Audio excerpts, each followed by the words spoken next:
It's a lot of farming.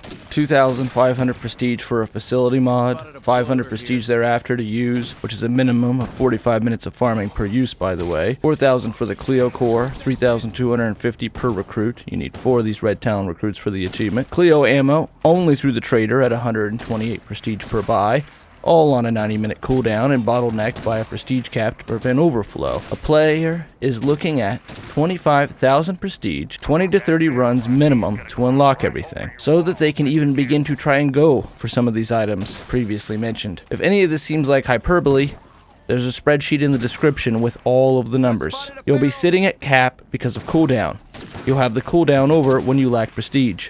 So be looking at 9 runs of soloing just to max out again, and all the time the repetition of doing this through multiple legacies and multiple communities amplifies this huge grind. A grind I will mention that is fixable within the first minute of this video, just by saying that once you've unlocked it once in the base game, it costs influence thereafter. This is a grind set in an open world game that went through pains to keep it as dynamic and open-ended as possible. I'm not sure why Undead Labs, now Microsoft owns, so arguments of AA Studio and Indie are largely mum in my mind, decided to make their prestige system a painful B version of Groundhog Day. This being a buyer's guide, the question is, should you buy State of Decay 2 Daybreak Pack? Well, looks like Daybreak Pack is now going to be included in the upcoming, by the time you watch this video likely out, Juggernaut Pack. So the question at this point has become rhetorical. But if you're watching this pre-Juggernaut Pack, and even after, just so you can know what you're in for, the answer to that question is yes,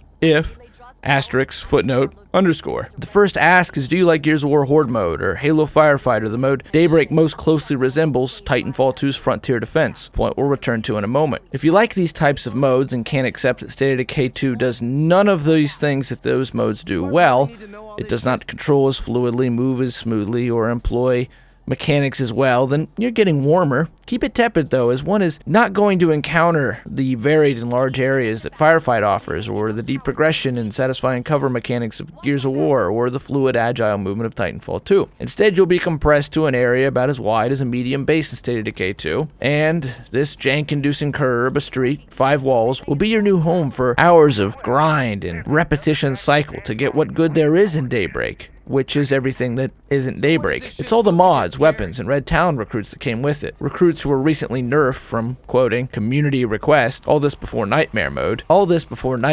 And I'll add as an aside, if you're gonna put in all the time that Undead Labs is asking you to put into Daybreak, then when you do get the rewards, I expect them to be as OP as originally intended. Getting back to message, if you can say with certainty you love State of Decay 2's gameplay, when stripped away of its base building, resource management, scavenging, and survival aspects, leveling, and left with only its shooting, spamming of the X button on controller, and occasionally timing left bumper and X correctly, which more often than not happens to proc on a zombie that's 10 feet away, or will cancel that necessary execution on a juggernaut to gain your trickle of prestige and will instead latch onto a bloater a mile away, then you're getting warmer yet, and you're perhaps up to a chilly bath where people question just why you're such a masochist. Lastly then, if still on track for a resounding yes, do you have a passion for intense repetition? Repetition that is everything Destiny 1's grind offered. Grind for the sake of grind.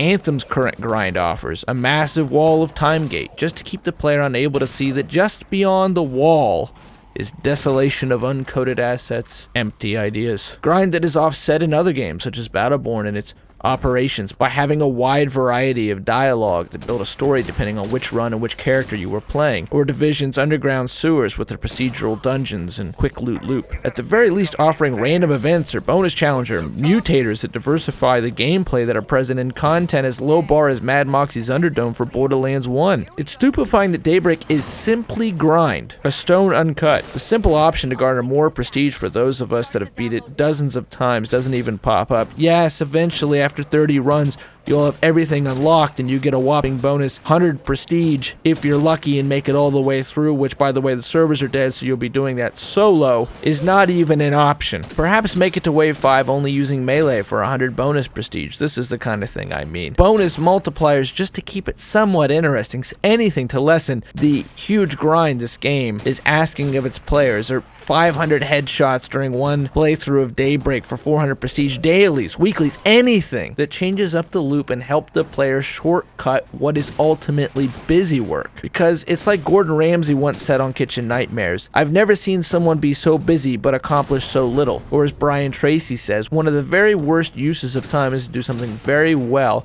that need not be done at all. Daybreak is busy work. Sometimes the rat maze is a nice way to unwind after a long day, but even the rat needs cheese. And in this increasingly busy world and busy life and the great games that are out there for us to enjoy and experience, Daybreak is asking a lot of its player, and now we're on the verge of the Juggernaut pack and nothing has been done to address that. State of Decay 2 is actually in a very good place right now, which I'll talk about in a separate video. It is, with the addition of Nightmare Mode, what that game should be, and it's very fun. But Daybreak is the dead weight around its ankles currently. And I'm a defender of State of Decay 2. I think there's something in the gears akin to other flawed gems that work. Something of the sweat and tears that go into making any game, passions of the developers and their ideas coming to life. State of Decay 2, as it's aged, is just like its predecessor, full of ideas. Passion, in my opinion, is its own reward. Of course, now that we approach Juggernaut Edition and Nightmare's a thing, it's not hard to defend State of Decay 2. It's evolved. Nightmare Mode made State of Decay 2 succeed its predecessor, when it had hitherto failed to match State of Decay's unique rule in the bloated zombie genre. That still doesn't excuse Daybreak though. Even a Daybreak that will now be included in the base game needs a footnote next to it that it was $9.99, and buyers of it like myself, I also bought Heartland when I had Game Pass, and I didn't have to, but I bought it because I'm a fan and I think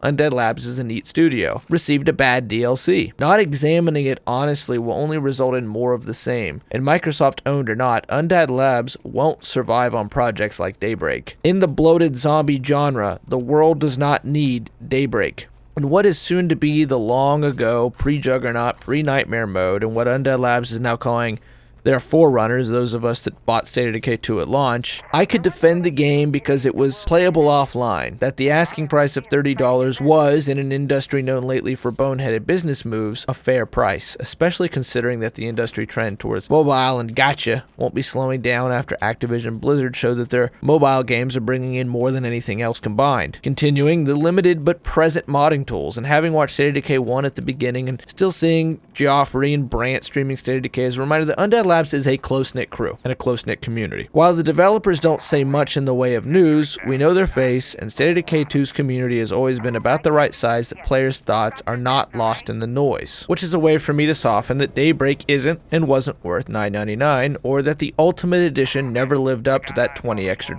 because it means we effectively paid $10 for a week of bugs in an offline mode that literally wasn't working. It's all easier now to see because the relationship between State of Decay 2 at launch to the Juggernaut Edition is relative to the sins of the father should not be visited upon the son. They are just different. But for new fans to the series and for Undead Labs, bear in mind there's still lessons to be learned from the father's sins. Nightmare is the future. Daybreak is the sin. I can say with Daybreak, there is a lot of stuff to grind for, and as I've mentioned, boy, will you grind. And I cover this in full detail in the information video I'll link below.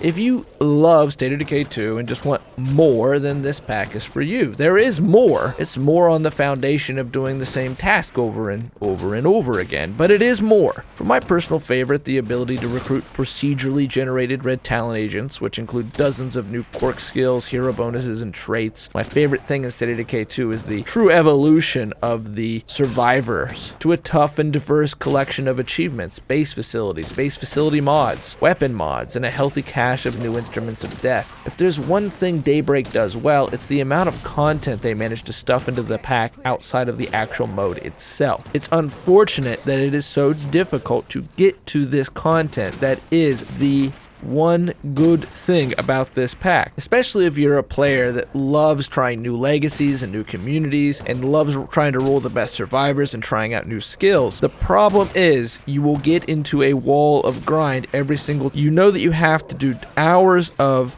repetitive content just to pave the way for some fun. As an example, I recently logged in to try to do a legacy on Nightmare mode, and I was having a really fun time. I was enjoying the game, hours were flying by, and I have some achievements left to do from Daybreak, and I thought, well, I'll try to get the Red Talon recruits while I'm at it. And just going back into Daybreak and seeing prestige so slowly tick up and soloing those rounds, which aren't easy and they're intense, and you don't get much of a reward for doing it, and then going into Nightmare where I was having a lot of fun, spending that prestige, seeing it zero out, destroyed my motivation to continue playing for the time being. That's what Daybreak does. That's why I say it's a dead weight on the game currently unless they change it, and it needs to change on every front except the Red Talon recruits and facility mods, etc. I consider State of Decay 2 Daybreak to be a failure. We must return, as fans often do, to State of Decay 1's unique and bug-filled greatness and its 2 DLC offerings, Lifeline and Breakdown. In the base game, we were offered the endless play of Breakdown, but were removed were the scoreboards, leaderboards, unlocks, challenge, and increased difficulty. The base game at launch was very easy, easier than State of Decay 1's base game, arguably, some of which could make Nightmare even better. This is a separate video, though. I would bet that most people didn't gravitate towards Breakdown because we got to play the same map and routine over 100 times, but that each routine was a slight increase in escalation, all dosed by the scoreboard going up with each cracked skull. Further, there were the arcade-style character unlocks that both offered reward to the bold and a change of pace to the board. Burn 100 infestations out, unlock Walter from Breaking Bad, craft 1,000 rounds of meth. Yes, State of Decay 1 was a darker game. Unlock a meth head. Then the player would pop into round 50 and the cars were all busted, the shopping malls were closed, less loot but much more rare and powerful when you found it. Breakdown is one of the essential experiences of State of Decay, and it was mimicked in State of Decay 2's base game, but neutered. And I need not say more, a good portion of State of Decay's community will return to the sentiment that, hey, oh, by the way, do you remember Breakdown? Breakdown is poignant not just because it is the go-to contrast for State of Decay 2 content, but because that was State of Decay 2's first DLC offering, released on the same time frame as Daybreak. 5 months post-launch, the first State of Decay got a fan favorite, a rich and deep content pack. The sequel got Daybreak, and it's more than Breakdown being a mode that is the collection of all that's good about State of Decay and then focusing that into a challenging, rewarding activity, and State of Decay 2 Breakdown being all about focusing the combat, which State of Decay 2 is not known for. There's games that I can go into that are zombie games that are 100 times better than State of Decay 2's combat, namely Dying Light. I'm going to play Dying Light for its combat any day over State of Decay 2's combat, but Daybreak is a combat pack. It's focused strictly around combat. See, State of Decay 2 since its launch, pre-Juggernaut, had gone down a different path, whereas the first game managed to carve itself out a niche in a tired, saturated genre with zombies by offering simulation, base management, and an easy-to-learn but difficult-to-master combat system. The sequel was leaning heavier into Dead Rising's territory of slapstick, Fortnite's territory of live service content and events. We Forerunners still dream of revolutionary zombies. I'd say this goes double for my friend Wilso, who last I checked had killed 80,000 zombies in those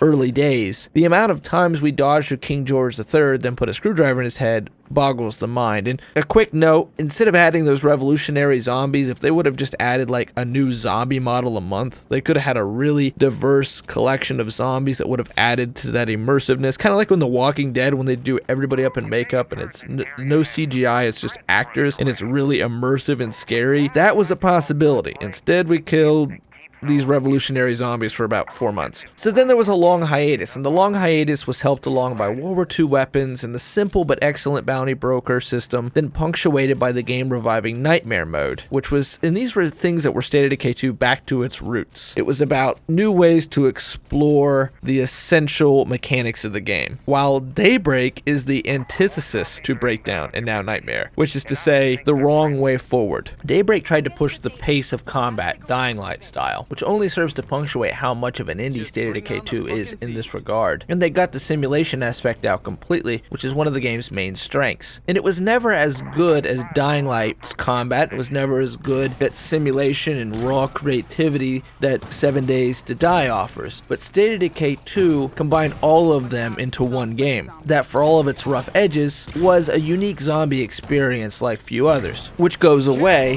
when you just say, hey, this is a very simple horde mode that's just about shooting zombies. So, you soon to be and now Juggernaut Edition owners, State of Decay fans, remember that 5 months into State of Decay 2's life cycle, we had assets and time be used to create King George III for 3 months, and we paid $5 to light a firecracker under a feral's ass. We paid $10 for a mode that is done 100 times better for free on Titanfall 2 in Frontier Defense, or it's just packed into the box with Halo or Gears. And later, Gears of War 4 produced for free Horde 2.0, which really was Horde 2.0. And I thought that when first writing this, before Juggernaut was going to be a thing, before Nightmare was even a thing, and we were still complaining the game was just too easy, that Daybreak should be bought only if you own Game Pass and if you absolutely love State of Decay, and it's basically the only game you play, which is the only way to justify it having that amount of repetition included in it. Or if you're like me and you buy into the idea of voting with your wallet, well, I wouldn't vote for this, but I do vote that Undead Labs knows the zombie genre better than most. I think they have a good vision and a good feel for that genre. Methinks their talent and resources are better put continuing to sink their teeth into that strength, the combination of combat and simulation. I've always loved describing State of Decay as its baseball management simulator or football management simulator, choose your sport, with zombies, except you get to play the survivor. That's where this game is special, not in doing a shallow horde mode. And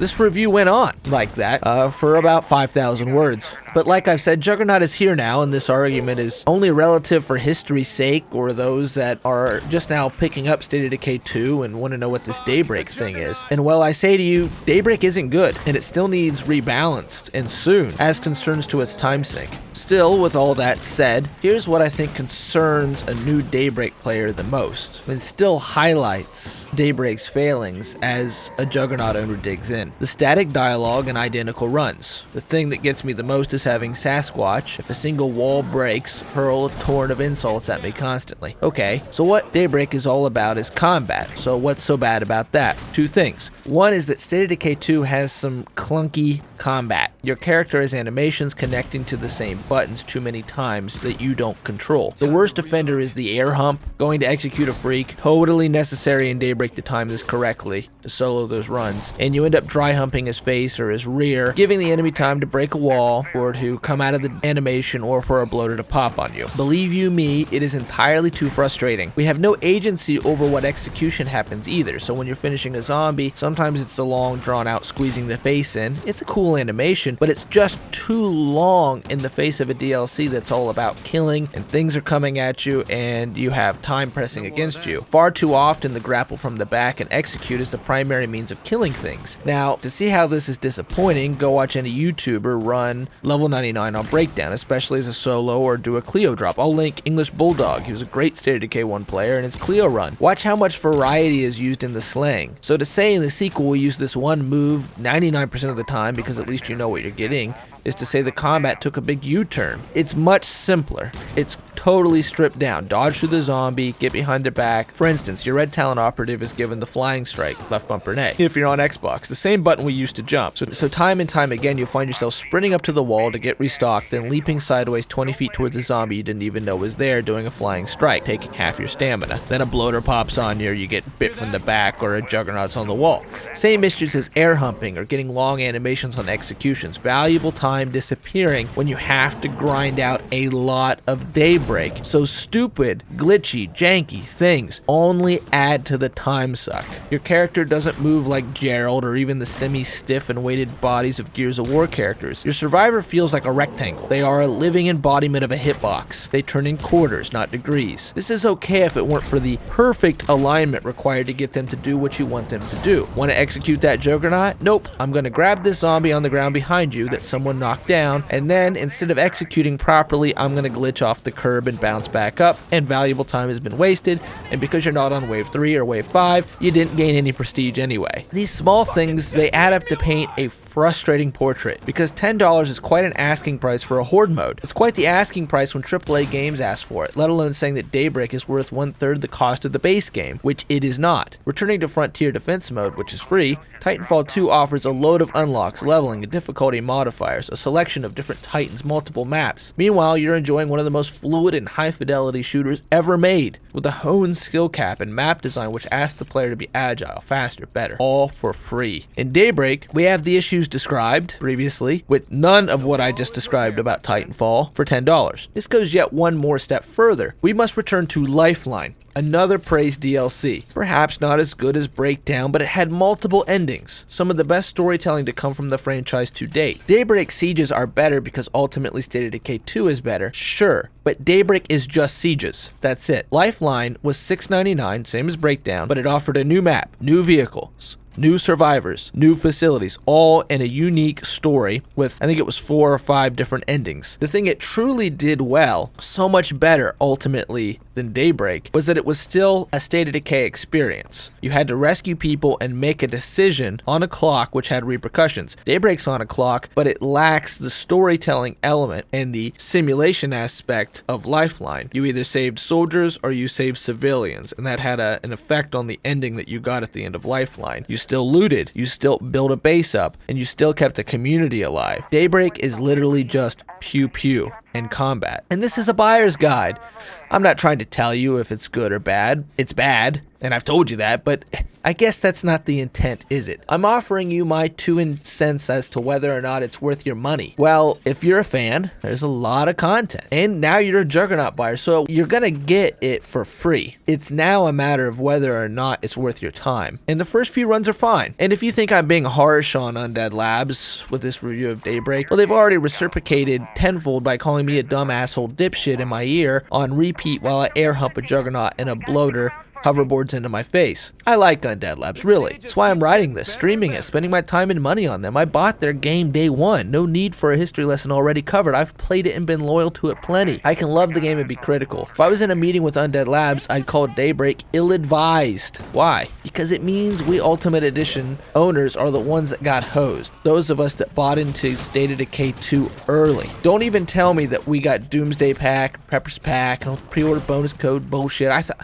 I thought we were over that 10 years ago. The idea that I go to GameStop for a special bonus or I have to go to Walmart for that bonus. It's the content on the disc that matters. They quarantine, it's content that's already on the disc. They quarantine it off and sell it piecemeal. We paid full price for the DLCs. I argued to buy the Independence Pack for pro-consumer reasons, especially that State of Decay 2 doesn't require an internet connection. That says a lot, but it was worth $2 to $3 max. And if you had Game Pass, but I will say that $2 to $3 at least guarantees you what you're gonna get, unlike a loot box. And if you had Game Pass, that's what you paid, is $2 to $3. And Daybreak is worth less than Lifeline, but you can get a more fair price at $8.99 with Game Pass. So a trend emerges, like Sea of Thieves before it, where many of us were left asking, where's the game at? And conversations became could've, should've, would've's, more on the hypothetical game than the actual game that exists. Well, the game comes in piecemeal DLC, albeit free DLC. Well, with Sea of Thieves' new live service prototype model, and State of Decay 2 is on the same course. I'm left feeling that somehow the balancing act of adding multiplayer, the focusing lens of Game Pass, somehow stunted State of Decay 2. It's a game where the ambition seems to have left it. The scope of Class 4 is a dead dream forgot. The echoes of that dream Undead Labs pitched to Microsoft of an MMO, full simulation of the zombie apocalypse, exists only in internet whispers. Influence with traders, the slew of ideas without mechanics in State of Decay 1. It's sad for me that those of us that believe that Undead Labs truly wanted to come to the zombie genre with that Dead Trilogy mindset, and somehow Fortnite is leaking parasitically into the soup, while those that paid full price are reminded that their best value was just simply buying a subscription to Game Pass. For on Game Pass for $12 or so, you've got it all. I can love this game and criticize it. The two aren't mutually exclusive, and I even feel that in situations such as these, the criticism is necessary. These are uncertain days for State of Decay 2, and more heavily investing into the combat, the game has become the lesser option to games that do these things better. Whether it be building in Fallout or 7 Days to Die or the combat of Dead Rising and Dying Light, this is a franchise on the precipice of greatness, because there is a market of Walking Dead George Romero fans out there wanting this to be the game that gets it. There is only one Left 4 Dead, and State of Decay isn't it. This is a franchise that faces, from a business standpoint, competition from Fallout 76. I'm going to reiterate that these are words written before Nightmare Mode and before Fallout 76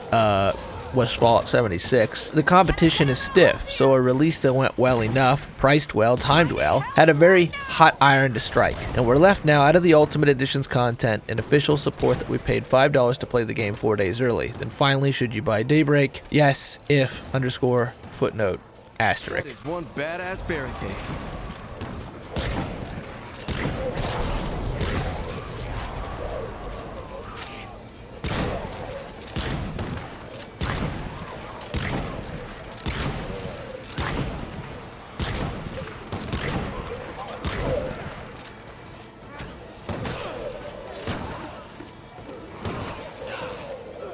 This is really fucking bad! You got a barricade down.